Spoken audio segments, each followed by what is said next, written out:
मित्रों नमस्कार। हर हर महादेव। महादेव की कृपा आप सबों पे बनी रहे। कोरोना से करुणा की जंग का आज हम लोगों ने पुनः इसको शुरुआत किया है। प्रत्येक रविवार को इस टॉपिक को लेकर हम आपके बीच आते हैं।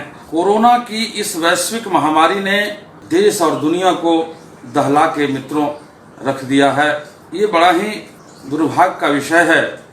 इस लड़ाई में हम सबों का एक दूसरे को सहयोग, सामाजिक सहयोग मिलता रहा है।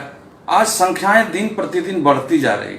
जिस समय बिहार और भारत के अंदर लॉकडाउन का शुरुआत किया गया था, उस समय संख्या हजारों में थी मित्रों, आज लाखों में है मित्रों।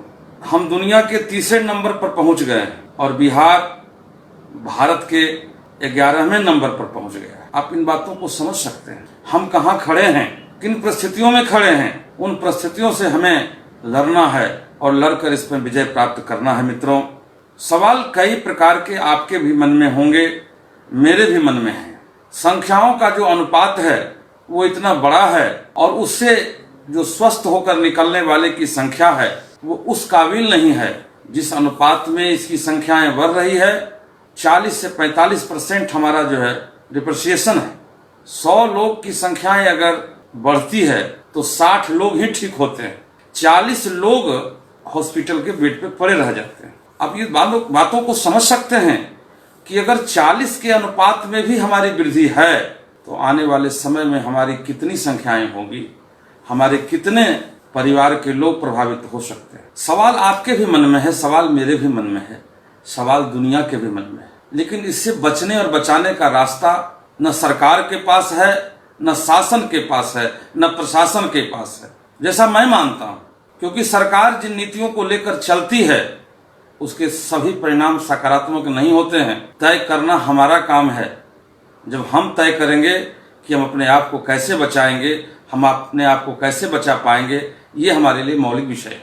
क्योंकि कोरोना की जो लड़ाई है कोरोना के साथ है, ये हमारी संवेदनाओं को मारने आया है, हमारी संवेदनाओं को झकझोरने आया है। ये प्राकृतिक आपदा है मित्रों, ये सांसारिक व्यवस्था को चरमराने आया है। हम अपनी करुणा के माध्यम से इन चीजों से हम लड़ सकते हैं, अपने आप को बचा सकते हैं।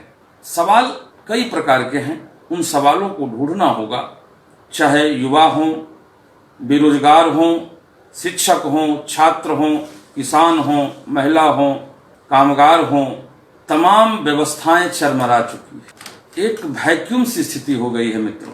इस वैक्यूम सी स्थिति को कैसे हम ठीक करते हैं, ये इस पर निर्भर करता है। हमने जन सरोकार के माध्यम से कई विषयों को लेकर आपके बीच हम आए हैं। हम जन सरोकार पैदा करना चाहते हैं।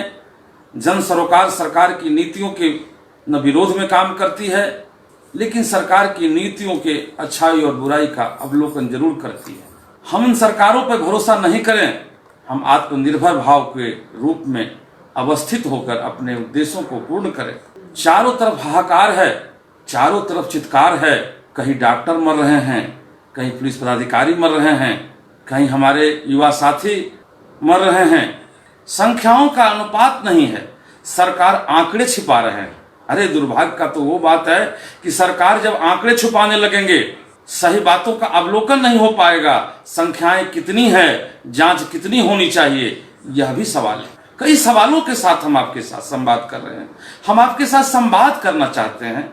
आप उन संवादों में सहयोग करें, अपनी मन की व्यथा, अपनी मन की बातों को भी साझा करें।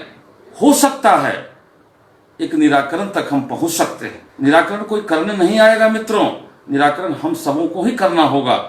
एक दूसरे का साथ देकर, एक दूसरे का भरोसा जीतकर।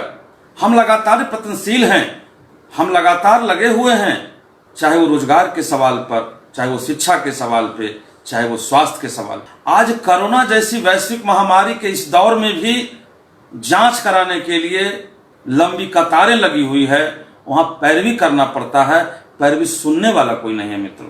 सवाल ये है, आज कोरोना के इस वैश्विक दौर में लोग घर में कोरोना पीड़ित होकर बैठे हुए हैं, उनको हॉस्पिटल में बेड नहीं मिल रहा है। ये परिस्थितियां हैं। अच्छे मध्यवर्गीय परिवार जिनकी माली हालत पूर्व में अच्छी रही है, लेकिन इस कोरोना की वैश्विक महामारी में उनकी आर्थिक स्थिति बद से बदतर हो गई है। वो समाज में कहने योग्य नहीं है कि हमारा कौन साथ देगा। वो मांगने की स्थिति में नहीं है, उन्हें कोई देने की स्थिति में भी नहीं है। आप समझ सकते हैं। मैंने कल एक न्यूज पढ़ा, उस न्यूज में कई जिलों में आर्म्स की तस्करी हो रही है, आर्म्स बनाई जा रही है। अरे आर्म्स क्यों बनाई जा रही है? इतनी बेरोजगारी और इतनी समस्याएं हैं समाज के अंदर कि लोग हथियार उठाने के लिए बेबस हो रहे हैं।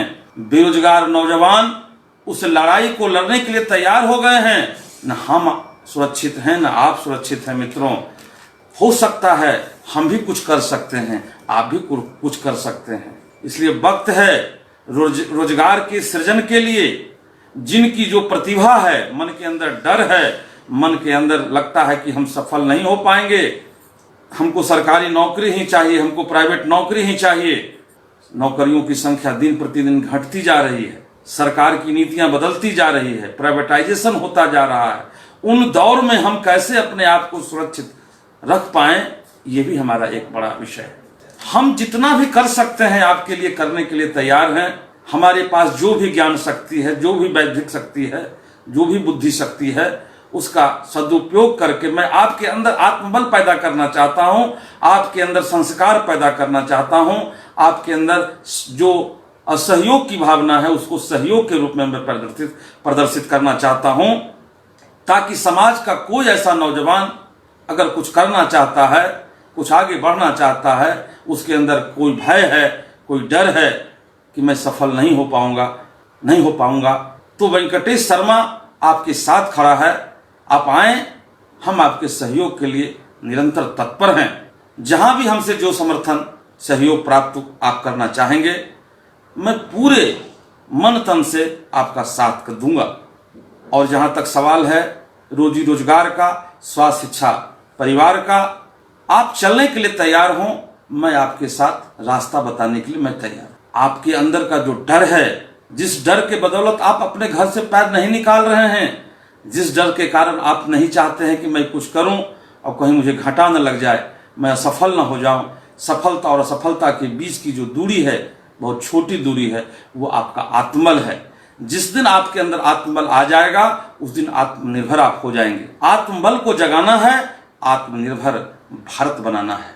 आत्मबल में जहां कठिनाई हो, चाहे वो सरकार के सवाल पे, परिवार के सवाल पे, समाज के सवाल पे, अपने बौद्धिक शक्ति के सवाल पे, आर्थिक शक्ति के सवाल पे, तमाम शक्तियों को संचित करने में हम आपके सहयोगी हैं। आपके सहयोग के लिए हम तत्पर हैं। थोड़ा भी हिचक नहीं, थोड़ा भी झिझक नहीं। आए हम सब मिलकर एक नए बिहार, एक नए भारत की परिकल्पना करें। और आप में वो क्षमता है, आप वो कर सकते हैं। एक छोटी सी व्यवस्था से आप अपने आप को बदल सकते हैं। तो फिर क्यों हथियार उठाने की जरूरत, क्यों अपराध के दलदल में जाने की जरूरत? आज वैश्विक महामारी के इस दौर में हम अपने आप को बदलने के लिए अपनी तत्परता के साथ, अपनी सनातन शक्ति के साथ, अपने आत्मनिर्भर भाव के साथ, आत्मनिर्भर चेतना के साथ आप जगें। मैं आपके साथ तत्परता के साथ चलने के लिए तैयार हूं। मित्रों, आज मध्य वर्गीय परिवार की क्या हालत हो गई, आज किसानों की क्या हालत हो गई, आज नौजवानों की क्या हालत हो गई। हम शासन के भरोसे कितने दिन तक बैठे रहेंगे? शासन प्रशासन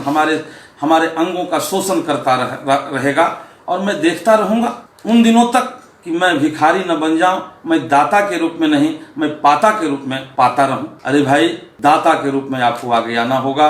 आप भी कुछ करें ताकि 4 नौजवानों को आप रास्ता दिखा सकें। आप इंटरप्रेन्योर के क्षेत्र में काम करें। जिन क्षेत्रों का चयन आप करना चाहते हैं, उन क्षेत्रों में मैं आपका सहयोगी बनकर काम करूंगा, आपको समर्थन दूंगा।